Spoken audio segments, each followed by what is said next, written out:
Tonight, a Navy veteran named Zachary Young is doing what millions of Americans have dreamed of. He's taking down CNN.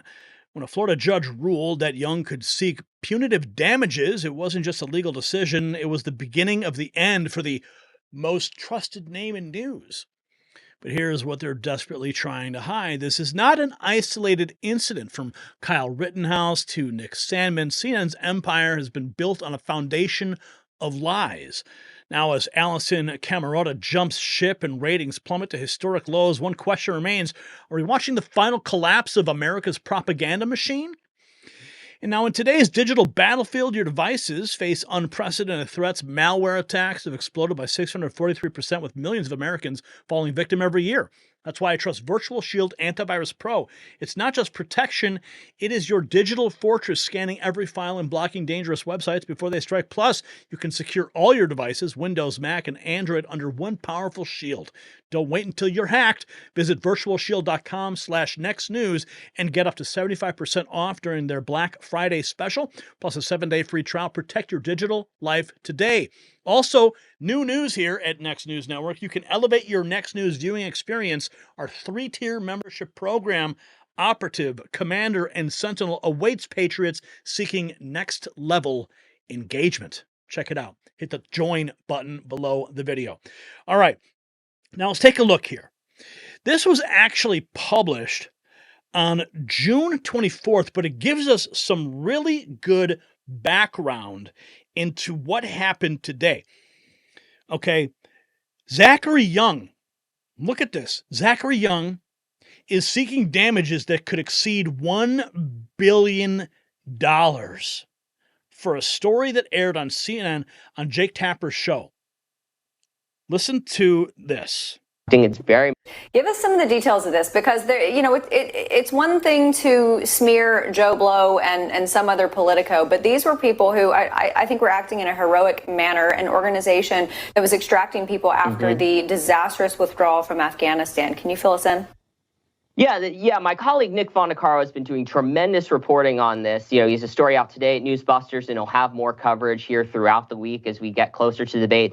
This dealing with a veteran here named Zachary Young. He's seeking damages that could total or exceed $1 billion for a story on CNN that aired during Jake Tapper's show that alleged that he was basically engaged in shamming, ripping off people trying to escape Afghanistan during the debacle that was the Joe Biden withdrawal from Afghanistan.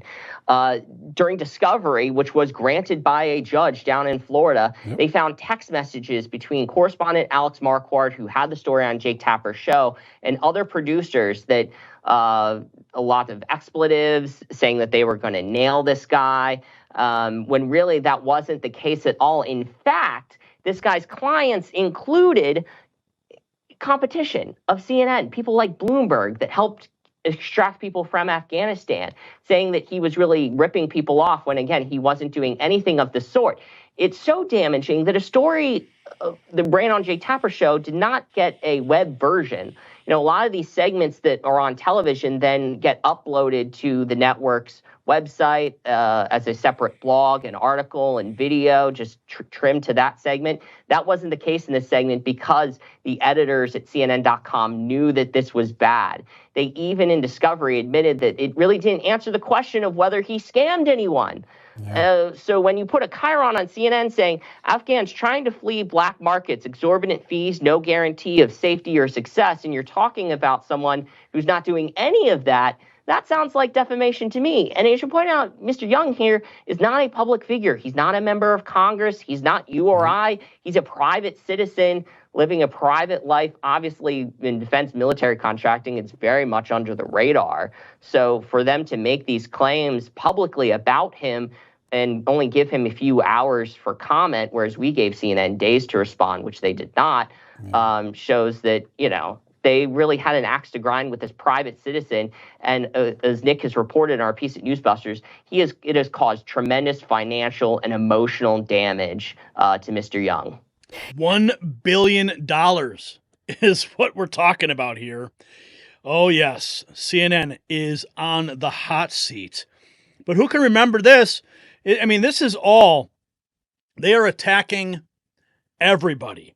Remember what they did to North Carolina Republican gubernatorial nominee, Lieutenant Governor Mark Robinson? He filed a $50 million defamation suit against CNN. Potentially putting Governor and gubernatorial candidate Mark Robinson have filed a defamation suit against CNN. What does this mean, and what's just the latest there? So, Macy, let me first say this is a tricky one, because if you've watched any court proceedings, you know even the person suing is potentially putting themselves in a position to be scrutinized, because it opens up all aspects of a person's life, not just the topic at hand. So Robinson did file a $50 million defamation of character lawsuit against CNN, the network. And for those who are just catching up on this, there were some pretty disturbing claims that came out about Robinson about a month or so ago that showed some comments he may or may not have made on porn sites, calling himself a black Nazi, saying he supported slavery, several other derogatory comments. CNN then reported those findings, and now he's suing them. Robinson, by the way, Macy, he's the first black person to secure a major party nomination for the office of governor in North Carolina. So this is something else that I will continue to follow closely. You'll say $50 million lawsuit against CNN. Here is Larry Elder. Back in October, Donald Trump has sued cable TV network CNN, claiming defamation, seeking punitive damages of $475 million. Donald Trump, this is October 5th of 2022. Said nothing at all. Just now, Donald Trump has announced filing a $475 million defamation lawsuit against CNN. The lawsuit makes a number of allegations. One of them is that Donald Trump was accused of pushing the big lie about 2020. And CNN said nothing at all about people who were Democrats pushing the big lie about 2016, or Stacey Abrams pushing the big lie about her 2018 election, or Jimmy Carter saying that Donald Trump was put there because of the Russians. And it also mentioned that in the lawsuit that Donald Trump has been compared repeatedly to Nazis, to Hitler. We're going to talk about the lawsuit, 29 pages of lawsuit, which I went over, so you don't have to. Maybe someday they'll make a movie out of it.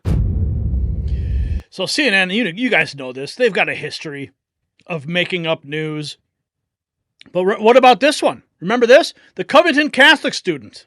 Reaction from the MAGA hat carries a certain connotation that provokes a conditioned reaction from many people, especially from marginalized people.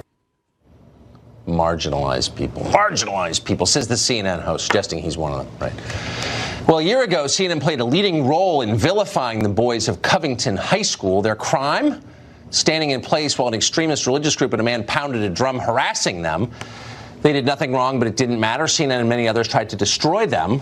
Video surfaced, though, and it showed that the boys were innocent. Now, CNN has settled a case with student Nick Sandmann. He sued CNN and several other outlets for trying to wreck his life.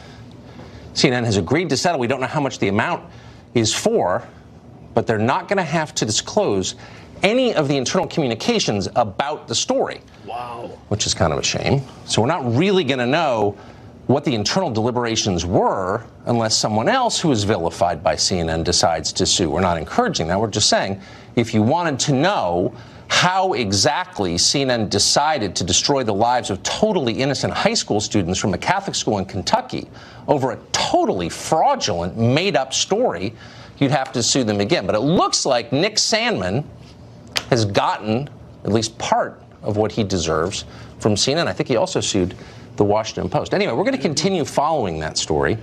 I mean, CNN has a history of this. What about this? Rittenhouse lawyer Mark Richardson. In the future. Nick Sandmann, he has come out publicly with a column saying that Kyle should sue all the media outlets that disparaged him, and perhaps in some estimation may have even risen to the level of defamation. Have you spoken with Kyle about that, and would you advise him one way or the other with regard to that kind of civil action in the future?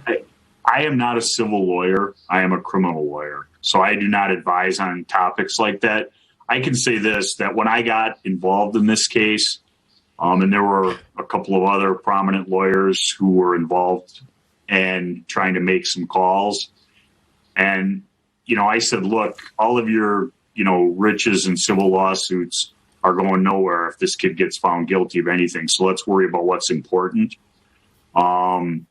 And ultimately, no actions were filed by Kyle or on behalf of Kyle while I was representing him. And I can say this, much of the coverage at the beginning was wrong. The trial proved that.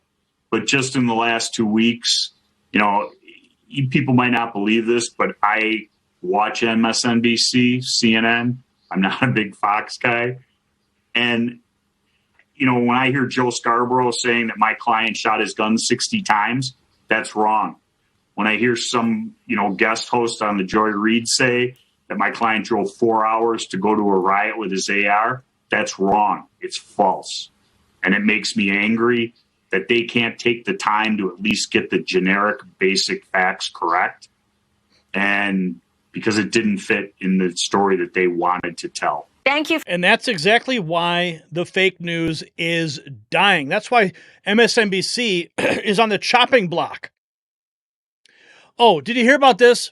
Side note, New York Governor Hochul to help with inflation. I mean, this, you can't make up this stuff. This is how dumb these people are. If you're an individual earning up to $150,000 a year, it's a $300 check. Listen what, I mean, they're actually going to fight inflation by printing more money.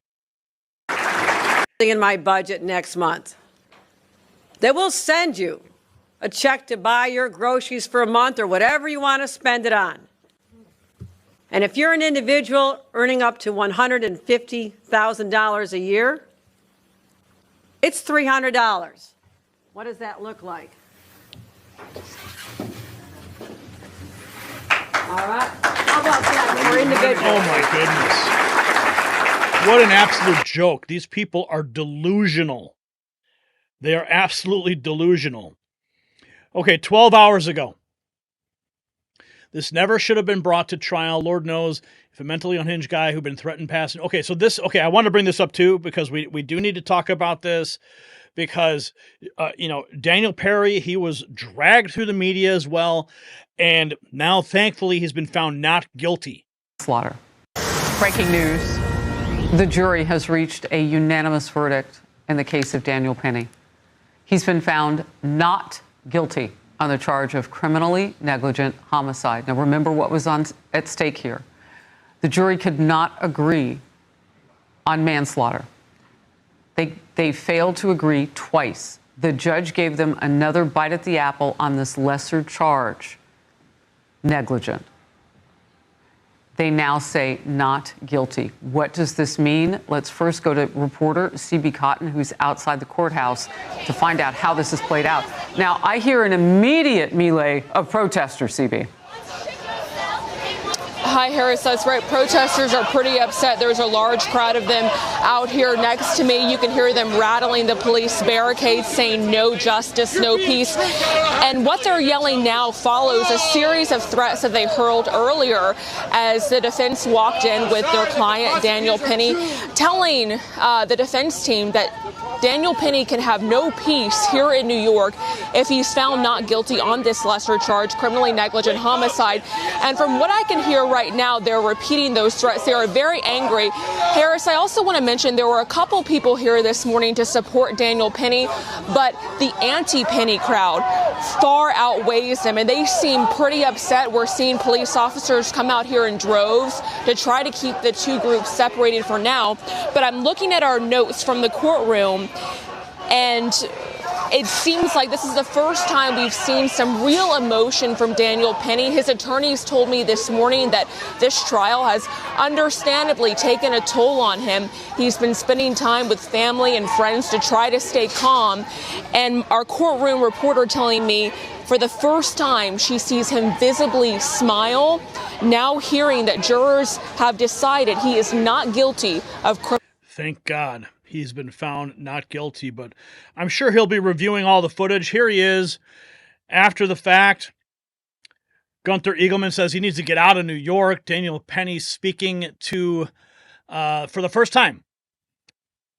Great. He's fine. How you feeling? Yeah, great. Yeah. He's feeling good. He's feeling good. He's feeling good. What's up? We're up together. How's it going? How's it feel? Feels great. He's finally got the justice he's deserved. Did you think it was going to happen? Sorry?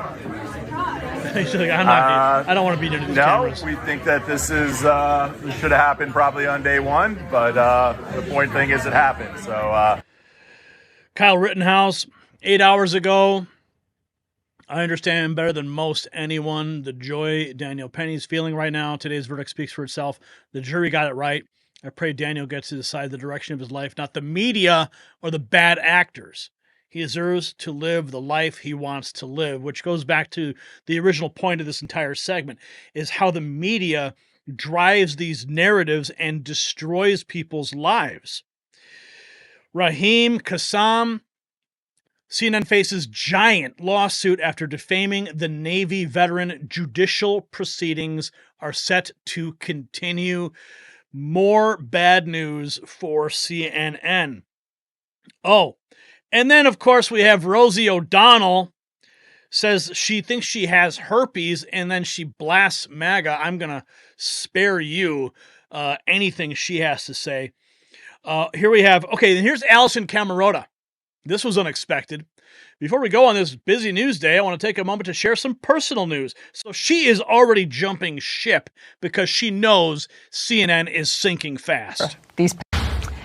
Before we go on this very busy news day, I just want to take a moment to share some personal news. This is my last day on air at CNN. I've had such incredible opportunities here these past 10 plus years.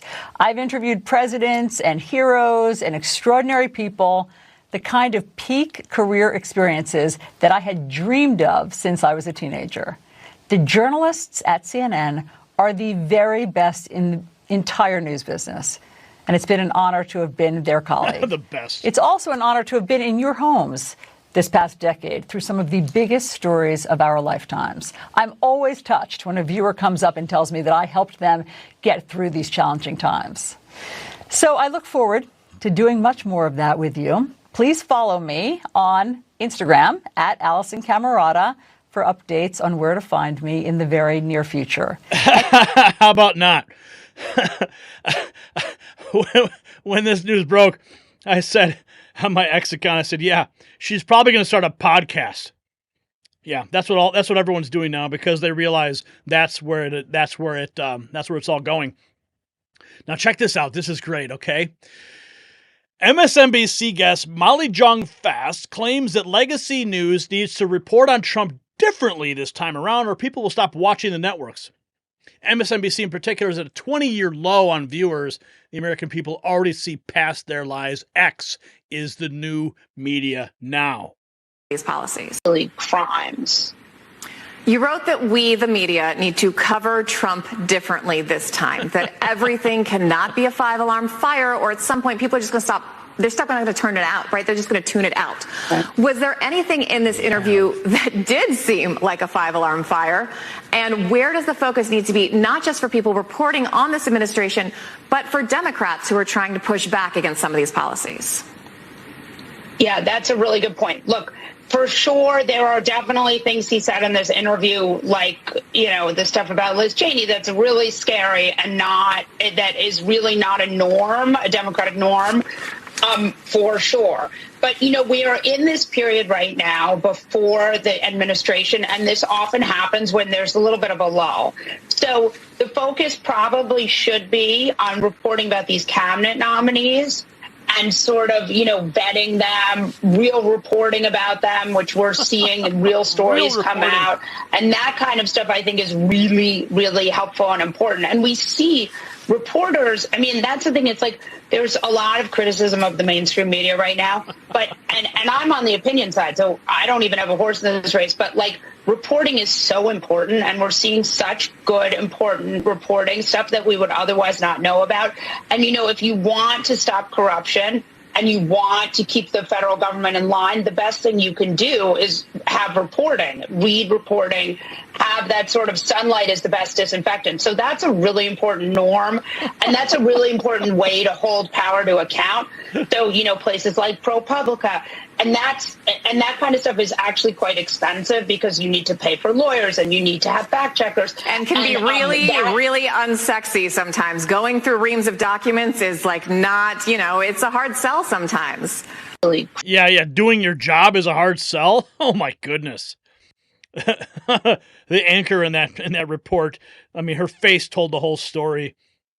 Here's more. The twisting and turning to defend the Hunter Biden pardon is really something, Scott Jennings writes, but Americans know the truth. They were lied to, and Biden leaves office in disgrace. His comments on CNN. But see, this is another reason why people are tuning out CNN and MSNBC, and CNN is about to go completely bankrupt with $1 billion lawsuit. Pissed. It was a total disgrace. He's leaving office in disgrace because of this pardon. And it's not just the pardon, it's the lying. Lied to the American people. According to NBC News, he and his top aides hatched a plan to lie to the American people. And then this week, he didn't even have the guts to go out to the White House podium and take questions about it. He sent Karine Jean-Pierre out there, who was also a part of the lying. And then she continued to gaslight the American people and the media. The American people ought to be pissed. But the media, the people who cover this White House, ought to be absolutely livid at the gaslighting and then the continued gaslighting and the hostility towards the idea of transparency. This is a monumental disgrace. You think 38, 39% job approval is low? Wait until we test him as he leaves office. He's going out of office as one of the least liked and most divisive presidents we've ever had. And candidly, many of us who are institutionalists criticize Trump for coming after the Department of Justice and saying it's politicized, you can't trust it. And the language in the statement pardoning Biden could have been written by Donald Trump. He was elected to cure Trump, and he leaves office sounding like what Trump's enemies say he sounds like. The statement wasn't, I fear that Kash Patel will come after my son. It was, this was essentially politicized Department of Justice. His own Department of Justice is corrupt. He said the Department of Justice is corrupt. You can talk about the past if you want. I'm talking about the future. And the question is, are you going to leave? It was a total disgrace. Total disgrace. Every network, total disgrace. Oh, and speaking of disgrace, look at this. Brick Suit posting this. Joe and Jill Biden give Kamala and Doug the cold shoulder when they walk in. They never even look at Kamala. I'm beginning to think Bidens don't like her. They don't even look at her. Zero acknowledgement. Yeah. It is over for this administration. And speaking of over, we've got this cat turd calling them rotten scumbags. Ian Yeager, a congressional report just released from the House Judiciary Committee, found that Biden administration was monitoring Americans' bank accounts without proper authorization. Yeah, he's going to go out on that note as well. And here is another one. Anna Kasparian, a left-leaning host of The Young Turks, says she's not surprised that Trump flipped 10 blue counties red in California because Democrats have destroyed the state and mismanaged billions in taxpayer money. She went on with Glenn Beck.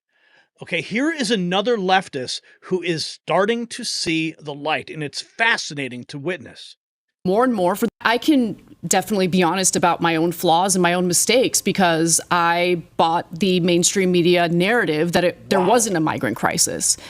See what she just said there? She bought the mainstream media narrative.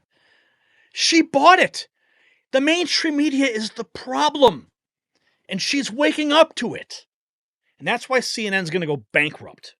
And yeah, I did believe it. I believe because...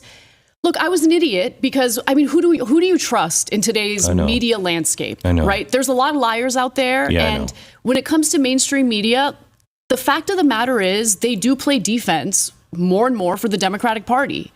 And that's an issue because there was a time when that didn't happen. And so I still believed in their good faith reporting, even though it turns out, a lot of these reports would omit really important details about what's really going on. And so it wasn't until Texas Governor Greg Abbott started busing or sending migrants to blue cities where that woke me up. That woke a lot of people up. And suddenly America realizes, there is a migrant crisis. Why did that wake you up? Well, because all of a sudden you're seeing migrants sleeping on the floor in the police department in Chicago because they don't have shelter for these people, right? You're seeing, these. I love watching streams of city council meetings because that's how you understand what's really going on in these cities, right? These are real people who live there and they get their opportunity to speak. Chicago's been an amazing thing to watch. Wild. Yeah. I mean, I watch every city council meeting from Chicago because it's crazy. Incredible. Yeah. And for me, rather than relying on mainstream media reporting or anyone's reporting, to be quite honest with you, what I'll do is I'll go out of my way and I'll watch, the entirety of a government function, local government function. I talk to real people and I get a sense of where hearts and minds really are. I want to point out, too, she mentions Chicago. She mentions migrants sleeping on the floor of police stations. And you know who's responsible for that? Ben Berquam and his excellent reporting on the ground. And Terry Newsom, right next to him, covering the migrant crisis in Chicago. That investigation reached her and woke her up. And now she's calling it all out. It's fascinating to see when you connect all the dots to this. Unreal. And now she's on Glenn Beck of all places. So on election night, I wasn't surprised at all. I knew what was coming. I totally knew it was coming. I knew that Cook County was going to swing, I think it's about 8 percentage points toward Republicans. I knew LA County, and this is what I was surprised about. I did not expect Donald Trump to flip 10 counties in California from blue to red. But I guess I shouldn't have been surprised about that either. Because when you look at the conditions that people are living in a Democrat-controlled state, well, yeah, you can understand why people are turning their backs on the Democratic Party.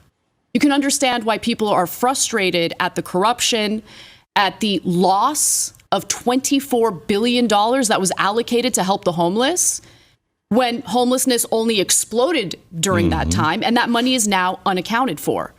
It was funneled to nonprofits whose executives get paid minimum $200,000, $250,000 a year. And they have multiple executives who are making at least that or more. And you just see the waste and you see the real grift. And so for people out there who are concerned about the grifters, take a good hard look at the systemic grifting that's happening right now. It's disgusting. Wow. Absolutely profound. Do you guys see what's happening here? I mean, this is it. Marilyn Mueller, fantastic news for this Navy veteran. I hope Zachary Young is victorious in his defamation lawsuit versus CNN. Legacy media is dead. CNN is trash. Fox News reports U.S. Navy veteran suing CNN lands a key legal victory ahead of a high-stakes defamation case. Jonathan Turley, Navy veteran Zachary Young continues to rack up his wins in pretrial motions of his defamation case against CNN. The court not only found that Young was not a public figure, but found he could secure punitive damages against the network. The clock is ticking. Zero Hedge notes CNN Jake Tapper hit with legal setback in defamation suit. Navy vet Zachary Young scores major wins as court allows punitive damages. Young is not deemed a public figure, lowering the bar for proving defamation. CNN's insufficient retraction leaves punitive damage on the table, a potential financial blow amid struggling ratings. This case could set a precedent for media accountability in Florida courts. A judge blasting CNN for moving target defense in Navy vets defamation, handing Zachary Young a major win against CNN. The ruling, the network said, had no evidence before branding him a black market profiteer. Oh, it's so bad. America One News, Newsbusters, a Florida judge ruling in favor of Navy veteran. So this is only the beginning of the end for CNN.